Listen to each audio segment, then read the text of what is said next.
आप सभी से दिल से अनुरोध है कि हमारे चैनल को ज़्यादा से ज़्यादा सब्सक्राइब करें। वीडियो को जितना हो सके अपने परिवार और दोस्तों के साथ शेयर करें। हमारे वीडियो को लाइक करें और एक अच्छा सा कमेंट ज़रूर करें। हम आपके लिए रोज़ इतनी मेहनत करते हैं, तो आपको हमें सपोर्ट करना चाहिए। अगर आप अपने दादा दादी और मम्मी पापा से प्यार करते हैं, तो चैनल को सब्सक्राइब करें और हमें अपना प्यार और सपोर्ट दिखाएं। चलिए, वीडियो शुरू करने से पहले एक जरूरी सूचना। अगर आपने अभी तक हमारे चैनल को सब्सक्राइब नहीं किया है, तो पहले सब्सक्राइब बटन दबा दें और बेल आइकन भी जरूर दबाएं, ताकि आपको हर नया वीडियो सबसे पहले मिल सके। और हाँ, वीडियो को लाइक और शेयर करना न भूलें। खुशखबरी, 2006 के पहले के पेंशन भोगियों की पेंशन में वृद्धि। पेंशन का भेदभाव समाप्त। 2006 के पहले रिटायर हुए पेंशन भोगियों के लिए एक बड़ी खुशखबरी आई है।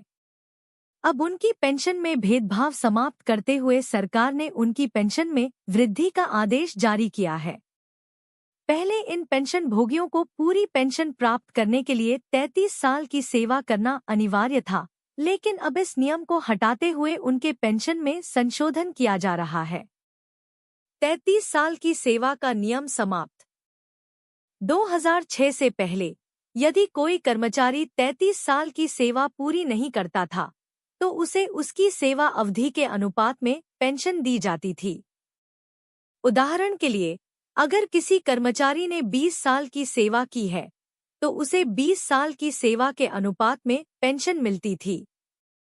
वहीं 2006 के बाद रिटायर होने वाले कर्मचारियों को बिना सेवा अवधि की शर्त के उनकी अंतिम बेसिक सैलरी का 50% पेंशन के रूप में मिलना शुरू हो गया था। अब सुप्रीम कोर्ट ने इस नियम में समानता लाने का आदेश दिया है। पेंशन में भेदभाव समाप्त। सुप्रीम कोर्ट का आदेश। इस भेदभाव को लेकर कुछ पेंशन भोगियों ने सुप्रीम कोर्ट का दरवाजा खटखटाया, जिसके बाद कोर्ट ने फैसला दिया कि 2006 के पहले और बाद के सभी पेंशन भोगियों की पेंशन समान होनी चाहिए। कोर्ट ने यह भी स्पष्ट किया कि किसी भी पेंशन भोगी की पेंशन उसकी अंतिम बेसिक सैलरी के 50% से कम नहीं होनी चाहिए, चाहे उसने कितने भी साल की सेवा की हो। जिन पेंशन भोगियों को 50% से कम पेंशन दी गई थी, उन्हें एरियर के साथ भुगतान करने का आदेश भी दिया गया है। केंद्र सरकार का सर्कुलर और भारत पेंशन भोगी समाज की मांग। सुप्रीम कोर्ट के इस फैसले के बाद केंद्र सरकार को एक सर्वसामान्य सर्कुलर जारी करना पड़ा, जिसमें 2006 के पहले रिटायर हुए पेंशन भोगियों के लिए भी बढ़ी हुई पेंशन देने का आदेश दिया गया। हालांकि अब भी कई पेंशन भोगियों को इस लाभ का पूरा फायदा नहीं मिल पाया है।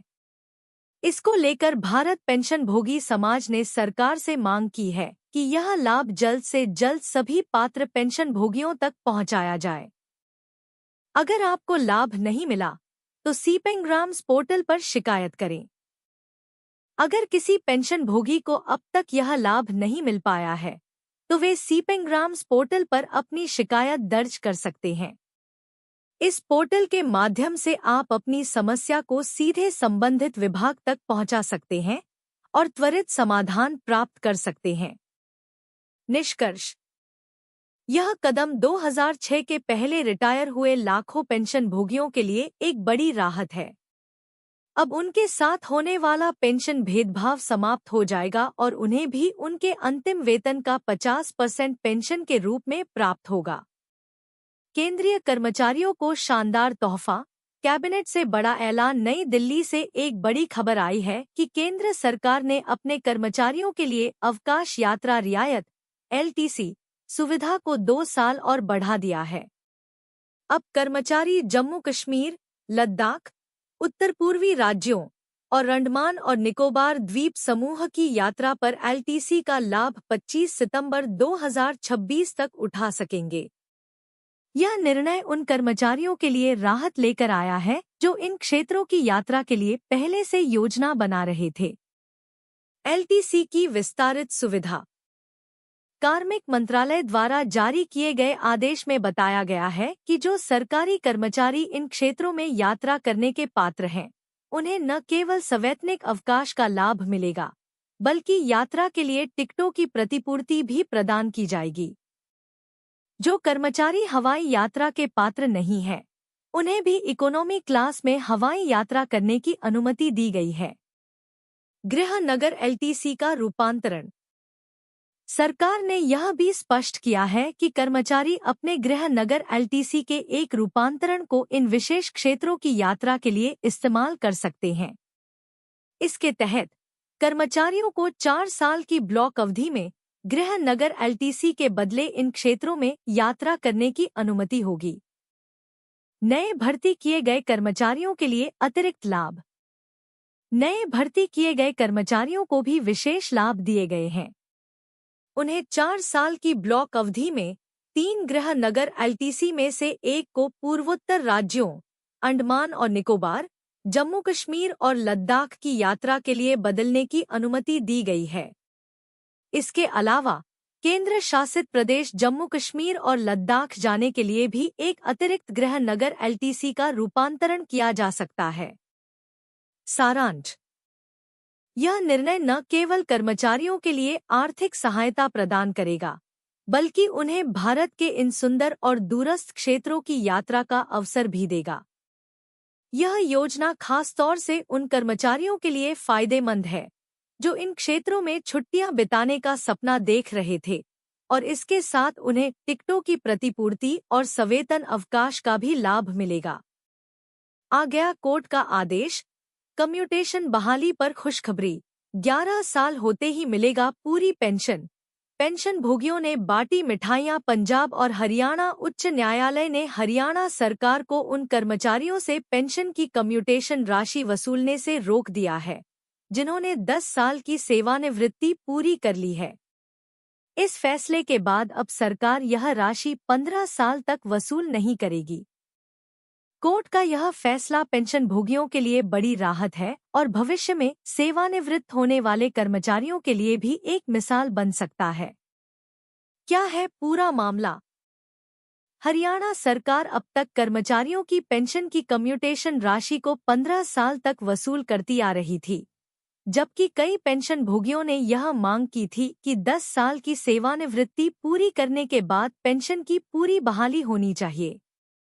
इस संबंध में 71 वर्षीय सेवानिवृत्त कर निरीक्षक श्याम सुंदर और अन्य पेंशन भोगियों ने याचिका दायर की थी, जिसमें उन्होंने मांग की थी कि पेंशन की पूरी बहाली 10 साल बाद होनी चाहिए। अदालत का आदेश। न्यायमूर्ति संजय प्रकाश शर्मा और न्यायमूर्ति सुदीप्ति शर्मा की खंडपीठ ने हरियाणा सरकार को 10 साल की सेवा पूरी करने वाले कर्मचारियों से पेंशन की कम्यूटेशन राशि वसूलने से रोक दिया है। अदालत ने हरियाणा के मुख्य सचिव और महालेखाकार, लेखा एवं परीक्षक से 21 सितंबर 2024 तक इस मुद्दे पर जवाब मांगा है। याचिकाकर्ताओं की मांग। याचिकाकर्ताओं का कहना है कि 10 साल की सेवानिवृत्ति पूरी करने पर पूरी पेंशन बहाल की जानी चाहिए, क्योंकि कम्यूटेशन की राशि 11.5 सालों में ही वसूल हो जाती है। 15 साल की अवधि अनुचित है और इसका कोई ठोस आधार नहीं है। यह अवधि केवल राज्य को अतिरिक्त लाभ देने के लिए बनाई गई है, जो अनुचित है। वकील का तर्क। याचिकाकर्ताओं के वकील एडवोकेट विकास चतरथ ने तर्क दिया कि राज्य सरकार 8.1% ब्याज दर के साथ 15 साल में कम्यूटेशन राशि वसूल कर रही है, जबकि यह राशि 11.5 वर्षों में ही पूरी हो जाती है।